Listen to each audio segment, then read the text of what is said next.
Bonjour à tous et bienvenue sur la chaîne de Kinzao. Aujourd'hui, nous allons revenir ensemble sur les résultats des élections européennes ainsi que leurs conséquences.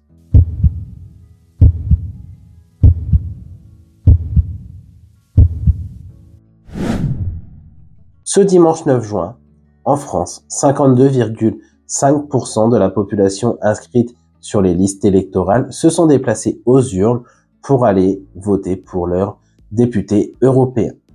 Taux d'abstention cette année de 47,20% est un taux d'abstention historique dans le bon sens du terme, puisqu'il n'avait jamais été aussi bas depuis une trentaine d'années. Donc vraiment, les gens se sont mobilisés pour aller voter pour cette élection européenne.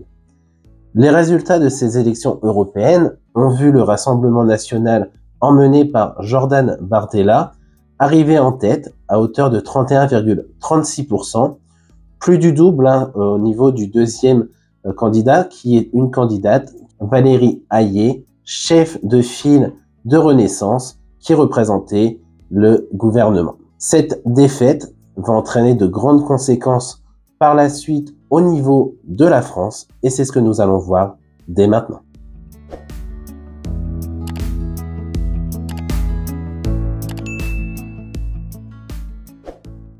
Suite à la défaite de sa candidate de la liste Renaissance, Valérie Hayé, M. Emmanuel Macron, président de la République française, a donc décidé de dissoudre l'Assemblée nationale grâce à l'article 12 de la Constitution.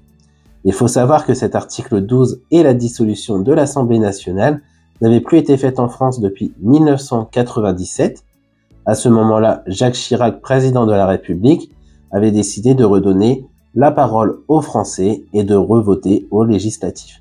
Pari perdu à ce moment-là pour Jacques Chirac, qui a vu la gauche l'emporter très largement, ce qui a donné une cohabitation avec Lionel Jospin durant le reste de son mandat. Est-ce que Emmanuel Macron prend un risque de redonner la parole aux Français? Ça, c'est ce que nous verrons le 7 juillet. Il faut savoir qu'il avait entre 20 et 40 jours pour poser une date pour de nouvelles élections. Il a choisi de mettre les prochaines élections dans 20 jours. Donc nous sommes appelés à retourner aux urnes le 30 juin pour le premier tour des législatives et le 7 juillet pour le second tour. 577 députés seront élus à ce moment-là et ils représenteront votre région et c'est eux qui voteront les futures lois de la France, décrypteront les futures lois de la France. Donc ce vote est très important pour voter les lois.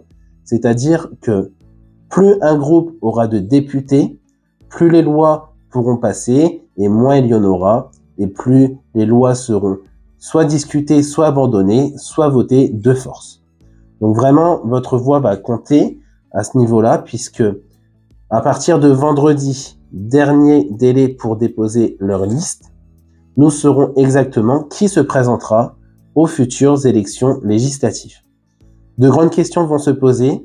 Est-ce que la NUPES va pouvoir se reformer et la gauche être solide et avoir des candidats solides pour les législatives? Est-ce que l'alliance des droites va se faire? Tout ça, on aura la réponse dès vendredi. En tout cas, sachez que votre voix va compter dans ces élections. Quand vous recevez les programmes, n'hésitez pas de bien prendre le temps de les lire, de bien prendre le temps de choisir le candidat qui va le plus vous représenter au niveau de vos idées et surtout, allez voter.